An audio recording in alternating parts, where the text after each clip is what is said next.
2000년 이후에 일본의 실질적인 엔화 가치가 53% 빠졌습니다. 떨이네요, 떨이. 예, 근데 이제 우리는 네. 한 5% 빠졌고요. 그러니 외국인들 입장에서 경기도 좀 살아나는 것 같고 돈도 유동성들이 점점 동경으로 몰리는 데다가 엔도 약세. 이러니까 이제 글로벌 투자자들이 특히 한국 포함해서 물밀듯이 지금 일본으로 몰려들어가면서 전체 거래에 있어서 상당한 비중을 차지하고 특히 아까 제가 잠깐 이야기했던 네. 동경을 비롯한 오사카나 이런 데 있는 거대 도시에 있는 타워 맨션은 집중적인 매수 대상이 되고 있다고 합니다.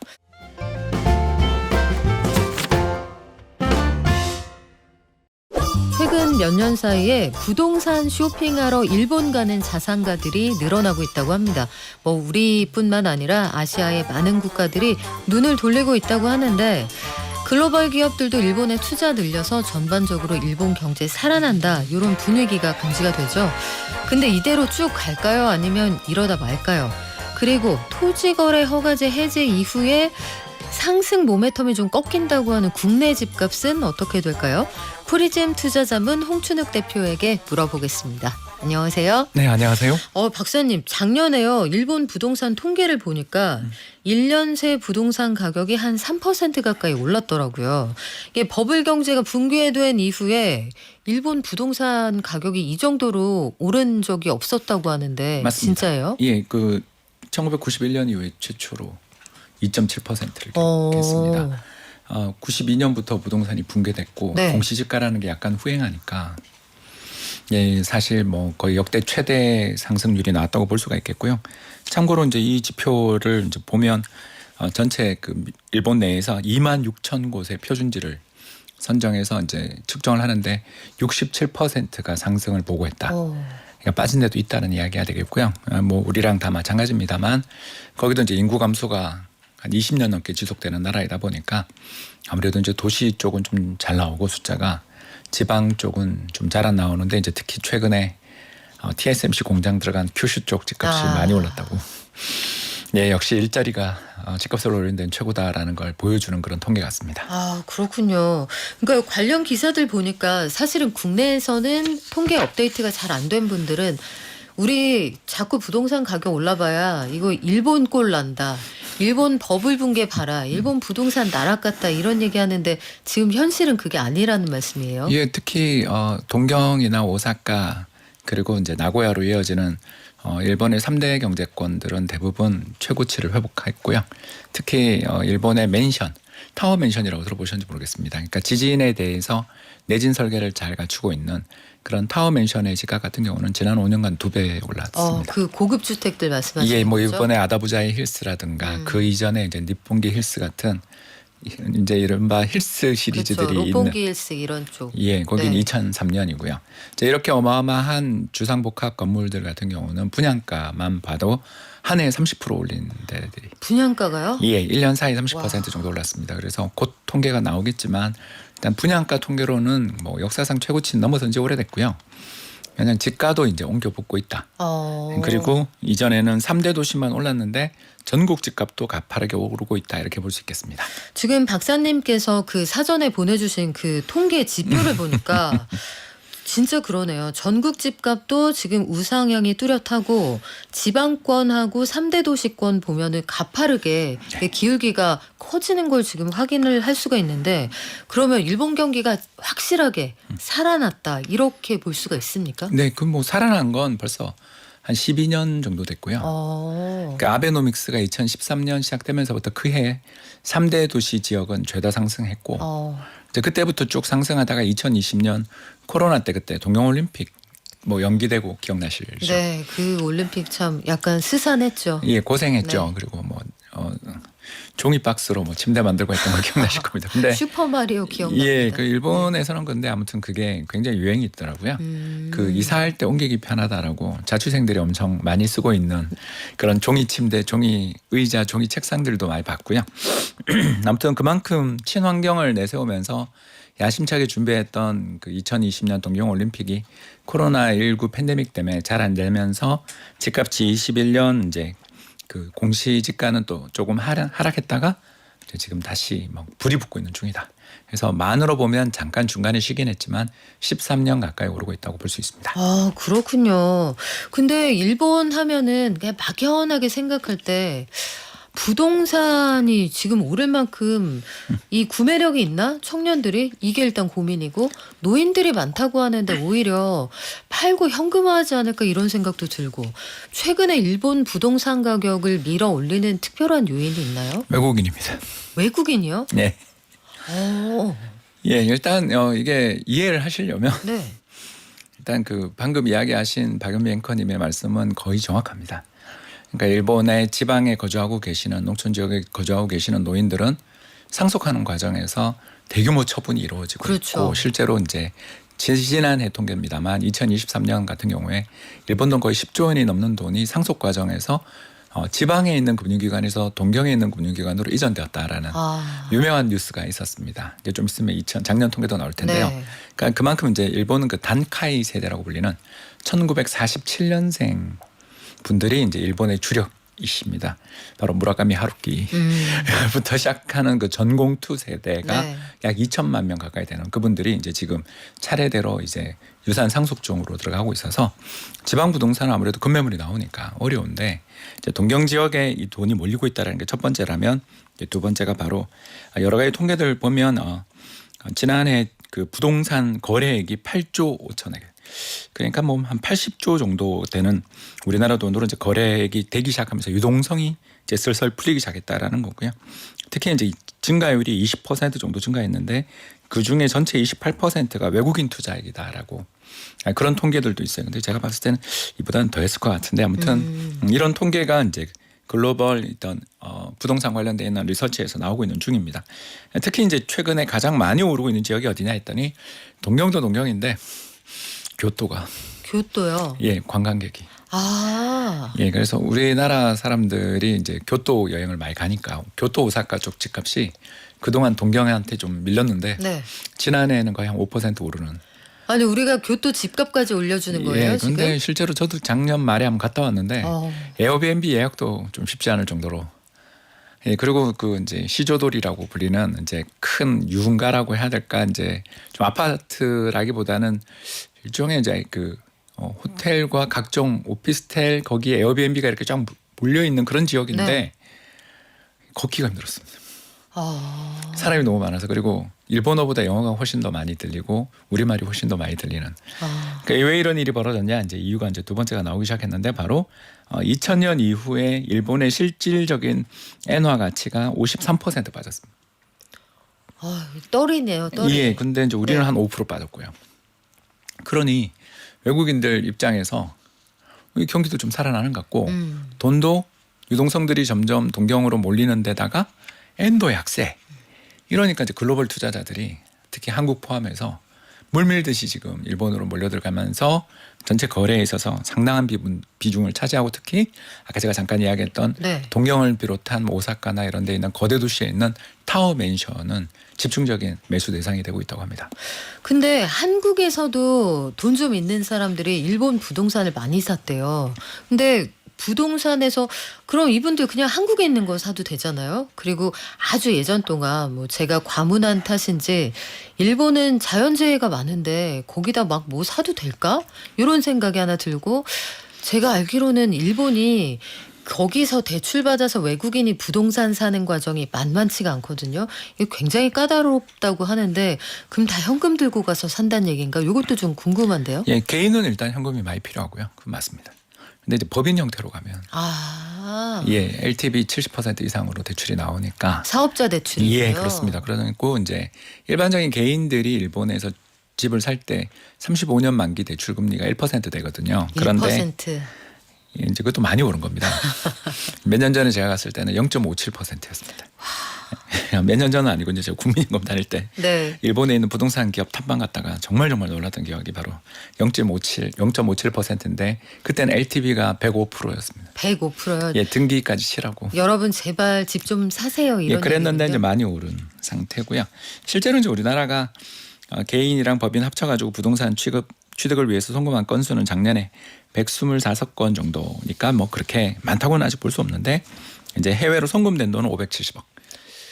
이렇게 돈들이 나가는 이유는 이제 법인 투자로 많이 나간다고 보시면 되겠고요. 그 법인 투자를 하게 될 때 타겟은 타워맨션. 왜냐하면 지진에 강하니까. 실제로 이제 제 지인분 한 분이 그런 데 살고 계시는데 몇 년 전에 작년이군요. 난카에 대지진 난다고 그러고서 되게 공포에 휩싸였던 시절이 있어서 일본 그렇죠. 여행 가면 안 된다던 시절이 있었는데 그때 좀 약간 큰 지진들이 몇 번 왔었다고 합니다. 그런데 자기 전혀 못 느꼈다고. 그러니까 왜 그러냐 했더니 그 안에 건물 안에 시계추처럼 아주 큰 종을 달아서 진자 운동을 통해 외부 충격이 오는 걸 상쇄시키는 그런 구조를 다 만들고 있어서 예전에 지어졌던 건물들이랑 내진 설계가 8.0까지 버티는 건물들이 나오고 있다고 합니다. 그래서 물론 뭐 그래도 동일본 대지진급이 오면 못 버티겠지만 아무튼 일본이라는 나라가 지진에 대해서 워낙 내진 설계가 네. 잘 돼 있다 보니까 엔도 약세고 경기 좋아진다 그러지. 그리고 외국인들의 어떤 주거 패턴, 아파트 이런 걸 좋아하는 사람들 입장에서 볼 때 상당히 유동성 있는 그런 자산이고 분양가가 저렇게 옆에서 오르고 있으니까 신축 주택을 사보고 싶은 마음들이 큰 것 같습니다. 그리고 이쪽은 사실 한국처럼 이렇게 여러 개의 단지가 밀집해 있지 않으니까 상대적으로 쾌적하기도 하겠네요. 예, 그리고 특히 네. 이제 모리그룹이죠. 아까 이야기했던 네. 힐스를 만든 그 그룹은 기본적으로 굉장히 용적률을 높게 받는 대신에 그 일대를 다 공원을 만듭니다. 그렇죠. 모리타워 인근에 예, 보면. 거기 또 네. 50층에 미술관도 지어놓고. 그렇죠. 예, 그러니까 한마디로 말해서 우리는 아파트가 만들어지면 그 가두리를 치고 아파트 안에 좋은 공원이 생기는 구조로 어떻게 보면 도심의 공원이 만들어진다라면 거기는 도심 재생을 이루는 과정에서 몇십 년에 걸쳐서 땅을 매입한 다음에 그 땅을 굉장히 공원화하는 대신 용적률을 한 동 두 동만 올려서 높게 받는 그런 시스템을 만들어서 뭐 거기 일대가 거의 관광지화되는 그렇죠. 그런 모습을 만들다 보니까 조금 약간 개발의 유형이 다른 것 같습니다. 우리나라하고는 좀 다르군요. 같은 땅을 활용하는 방식이 이쪽은 그래서 그거 자체가 실제로 모리타워 같은 거 관광 상품이잖아요. 전망대도 가기도 하고. 그러면 그런 생각이 드네요, 박사님. 엔화가 쌀 때 거기다 투자를 해서 이게 지금 엔화가 어쨌든 금리 인상하면 서서히 오를 테니까 그거 자체로 환차익도 볼 수가 있는 거고 여러 가지로 이런 것들을 좀 유망하다고 봤다는 건데 일본이 물가를 잡기 위해서라도 기준금리를 이제 서서히 올릴 것 같아요. 이렇게 됐을 때 그 일본 부동산 계속해서 갈 수 있을까요? 좀 약간 과열인 것 같아요. 저도. 그러니까 왜냐하면 작년 재작년까지만 해도 오르는 속도가 완만했었는데 이제 최근 들어서서 들려오는 뉴스들이 이제 전형적인 또 약간 과열 기미들이 좀 보이는 것 같습니다. 그만큼 이제 일본이 호황인 거죠. 그러면서 또 일본 중앙은행이 작년에도 금리를 인상했지만 올해 제가 봤을 때는 최소 2차례 이상 올려서 1%까지 금리를 올려놓을 거라고 예상이 되는 중이기 때문에 신중한 투자 그리고 더 나가서 내재 가치를 잘 살펴본 투자.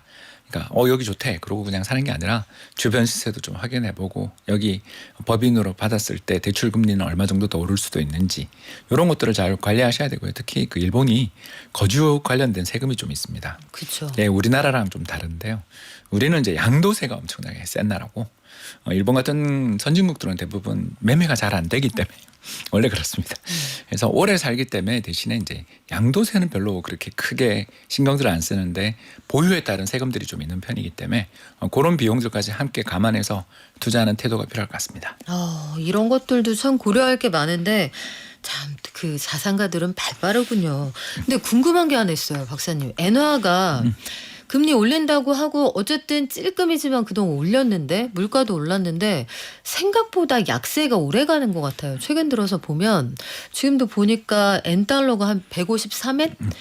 왜 이거는 계속 고선에서 올라가거나 내려가거나 안 하고 약세가 유지가 되는 거예요? 일본 탓이 아니고 미국 트럼프 대통령 때문입니다. 네, 우리도 마찬가지고요. 그것도 트럼프 대통령이 유발한 오럴 리스크? 예, 거기다 네. 이제 그분이 이번에 자동차 관련된 25% 관세를 부과를 하니까 일본 기업들은 좋아하고 있죠. 왜냐하면 이제 관세는 다 도둑이 맞는 거지만 한국이나 일본 기업들은 미국 투자가 이미 많이 돼 있는 상황이니까 저희들끼리 이제 택갈이 더 편하게 할 수 있는 데다가 두 번째 이제 그런 식으로 자동차 산업 비중이 높은 국가에 대한 관세를 부과를 하게 되니까 엔 약세가 시작되고 우리도 그날 사실 환율 많이 올랐잖아요. 그렇죠. 그러면 수출 대기업들은 조용히 있을 수 조용히 있을 수 있죠. 그래서 관세를 부과하면 부과할수록 이제 달러는 강세로 가고 아시아 통화가 약세로 가는 효과들이 있어서 이게 지금 맞서고 있는 중이다. 그래서 미국은 어떻게 보면 이제 우리가 길 가는 나그네 코트를 벗기려면 따뜻한 게 좋으냐 바람을 부는 게 좋으냐고 할 때 둘 다 쓰는 게 최고인데 그걸 잘 모르는 것 같습니다. 그러니까 햇볕 정책 쫙 해서 더울 때 옷 벗었다가 아이 추워 그럼 다시 입고 이렇게 하게 해야 되는데 자꾸 춥게만 하니까 밖에 안 나가버려 지금 약간 이렇게 대응하는 것도 같고요. 근데 남들 얘기 한참 했는데요, 박사님. 국내에서는 지난 한 주 동안 뭐 부동산 시장이 요동을 쳤습니다. 이 토지거래 허가 구역을 풀었다가 재지정하는 소동이 있었는데 요 다시 그 재지정을 하고 나서도 반포 실거래가 보니까 국평이요. 전용 84제곱미터가 70억 원 실거래가가 등록이 됐더라고요. 야, 이게 서울하고 그러면 지금 과열되고 있다고 하는 일본하고 도쿄하고 비교할 때 어느 쪽의 거품이 더 크다고 보세요? 우리가 더 세죠. 아, 우리가 지금 일본 법을 이겨요? 이제 일본이 이제 1990년 버블 때 그 맨션 아파트 아까 이야기했던 고층 맨션 아파트 평균 가격이 평당 가격이 2억 정도 우리 돈 2억 했습니다. 그런 거 생각하면 일본이 그때 버블이었던 것처럼 지금 우리가 국민소득이 그때 일본이랑 비슷하다는 점을 생각하면 사실 국민소득 대비해서 이 가격은 좀 말이 안 되는 가격이죠. 이제 다만 제가 이런 뉴스를 접할 때마다 항상 하는 이야기가 트로피 아파트에 대한 거는 좀 우리가 관심을 껐으면 좋겠다. 이렇게 생각하는 이유가 이제 그 아파트 특정 아파트가 일종의 이제 부의 상징이고 나 거기 살아를 남한테 이야기하고 싶은 사람이 우리나라 너무 많다 보니까 생긴 일이지 이제 네. 그게 정말 정상가인가 그게 정말 이제 시장가인가 옆에 더군다나 반포 1주구가 들어오면 유지될 가격인가 이런 거 우리는 다 알잖아요. 네. 그렇기 때문에 이제 그냥 호사거리지 우리나라에 돈 많은 사람이 많구나. 근데 그런 사람들이 근데 해외에 부동산 안 사고 한국에 산 것만 해도 저는 고마워야 된다고 생각하거든요. 그러니까 그런 식의 이야기인 거지 특별히 뭐 어떤 부동산 시장의 지표로 보기는 어려운 통계라고 봅니다. 그러면 그쪽에서 반포일 때 한강변에서 지지고 볶는 상황은 그냥 둘까요? 거기에다 그 동네 이야기로? 성수동도 좀 내버려두고 했으면 좋겠어요. 그럴게요. 이게 다 다리 기준으로 보니까 반포대교에서 한남대교, 성수대교까지 여기까지는 그냥 놔둘까 봐요. 이제 그냥 네. 그 부동산 가격 통계 이야기할 때 뺐으면 좋겠습니다. 아, 그거 좋은 방법인데 아니 말씀해 주신 김에 그것도 한번 질문 드릴게요. 1주구 말씀하셨는데 지금 원베일리가 지금 이 모든 가격 상승할 때 상징으로 우리가 등장하는 아파트잖아요. 예. 그 옆에 DH 클라스트가 조만간 들어서게 될 텐데 그렇게 되면 가격이 분산되는 효과가 나타납니까? 그 공급 앞에 장사 없습니다. 위치로 봐서는 이쪽만한 곳이 더 이상 서울에 한국에 남아있지 않다 이런 주장도 있던데. 그 한남 3구역을 5구역을 안 갔다 오신 분들이 그렇게 이야기하시는 거고요. 제 의견은 뭐냐면 이제 왜 거기가 그렇게 많이 올랐냐면 두 가지 이유입니다. 하나는요. 대청 잠수함으로 불리는 네. 그 토지거래 허가 지역이 압구정부터 시작해서 목동까지 쭉 이어지는 그 지역에 대해서 토지거래 허가구역이 계속 남아있는 상태에서 유일하게 토지거래 허가구역이 없는 지역이었다라는 게 첫 번째 반포 네. 이유고요. 두 번째는 이제 그 일대에 또 신축이 거기밖에 없었기 때문인데 실제로 근데 22년에 반포 지역 통계 특히 여러 가지 대단지 아파트들의 가격 통계를 보면 급매물들이 굉장히 많이 나온 걸 볼 수 있었고 22년이 왜 그렇게 빠졌냐면 고금리에 바로 밑에 또 대규모 아파트 입주가 있었던 기억나실 겁니다. 네. 그래서 그때 이제 한 단지는 6,000세대짜리 단지도 들어오고 네. 기억나실 겁니다. 이제 그런 어마어마한 입주장이 펼쳐질 때 갑자기 금리가 높아지면서 아무리 좋은 지역도 그때는 꽤 손실을 받고 그러니까 거래가 잘 안 된 거지 체감 경기는 굉장히 거기도 나빴었습니다. 그런 측면에서 반포 1주구 들어오는 시기가 이제 2년 뒤로 예측되는데 네. 그런 시기가 되면 이제 또 어디가 대장이냐 가지고 이제 이런 논란도 있을 수도 있고 또 그 입주장이 펼쳐지는 시점에 경기 여건에 따라서는 세상은 언제든지 달라질 수 있다. 그리고 기회는 언제든지 온다. 이게 제 한국 시장에서 살아가는 제 마인드입니다. 우리는 안정적인 자산이야. 이거는 에셋 파킹이야라고 하면 꼭 문제가 생기는 나라다. 저는 그렇게 생각합니다. 그러니까 이거는 예측의 영역이 아니라 대응의 영역이라는 말씀인데 그렇죠. 그럼요 박사님 이게 토지거래 허가구역 해제했더니 집값이 올라서 묶었더니 어쨌든 급브레이크는 잡았거든요. 네. 그 집값 안정세가 그러면 앞으로 쭉 유지가 되는 거예요? 지금까지 한 이야기대로라면 앞으로 2년은 힘들다는 이야기인 거죠. 더 오를 가능성이 굉장히 높다. 왜 그러냐면 아까 이야기했던 반포 1주구나 또는 그 3기 신도시 입주가 빨라야 27년입니다. 그러면 그 사이에 입주가 없어요. 그러면 이제 금리만 급등하지 않으면 그리고 공급 물량이 없는 상황에서 경기 부양하기 위해서 한국은행이 금리를 저는 최소 올해 2번 더 인하한다고 보니까 그러니까 투자자들이 주식은 또 이런 저런 일이 있잖아요. 그러니 불안하죠. 그래서 부동산으로 하고 있고 저는 결국 우리나라 부동산 가격을 이렇게 올린 건 한국 주식시장의 문화가 굉장히 후진적이고 OECD 가입했던 나라 중에서도 최악이기 때문에 다 돈들이 부동산 가는 거고 부동산을 올린 건 결국 저는 주식시장 때문이다라고 보는 쪽인 거죠. 그러면 증시가 잘 되면 부동산으로 돈이 안 갑니까? 적어도 제 의견에서 좀 이야기하자면 저희들이 이제 그 수많은 자산가분들 상담을 하는 회사잖아요. 네. 그러니까 어드바이저리니까. 근데 그분들의 말씀을 다 들어보면 공통점이 있어요. 내가 뭐 어디 증권사 매장에서 가서 창구에서 은행 창구에서 가서 무슨 펀드 샀다가 내가 어떤 이런 일을 겪었다라고 하시며 웃어요. 예, 그러니까 이제 신뢰를 우리가 뭐 독일 국채 DLS부터 홍콩 ELS 그리고 이번에 있는 대규모 유상증자 사태 직전에 있던 여러 가지 의심쩍은 거래들부터 지금 고려아연 영풍 뭐까지 보면 지금 주총 시작도 못 하고 있대요. 하나도 명쾌하고 뭔가가 가격이 이게 투명하다는 생각이 드세요? 저는 우리나라 주식시장이나 자본시장이 굉장히 문제가 많은데 그 문제를 우리까지 지금 다 덮어뒀던 이유는 부동산을 좀 견제하기 위해서는 여기라도 키워야 된다라는 어떤 공통분모가 있었는데 근데 2020년 코로나 팬데믹 이후에 동학개미 때 1,000만 명이 넘는 사람이 들어와서 정체를 본 거잖아요. 그 정체를 보고 나니까 안 되겠다 하고 다시 간 거죠. 2022년 부동산 폭락장에 왜 주식은 이 모양 이 꼴인데 부동산만 사상 최고치를 치는가. 역시 부동산이 그래도 여기가 더 낫다라는 돈의 이동을 제외하고 이걸 설명할 수 있을까. 특히 전부 다 오르는 것도 아니고 일부 특정 에셋 파킹에 해당되는 지역만 오른다라는 건 강한 실망감이 그 뒤에 있다라는 거죠. 그러면 부동산 가격 잡는 거는 토지거래 허가구역 재지정이 아니라 투자처를 만들어주는 쪽에서 시작을 해야겠군요. 그게 지금은 해외 주식 투자 1,000억 불을 넘어서게 된 이유가 다 우리가 쫓아낸 거죠.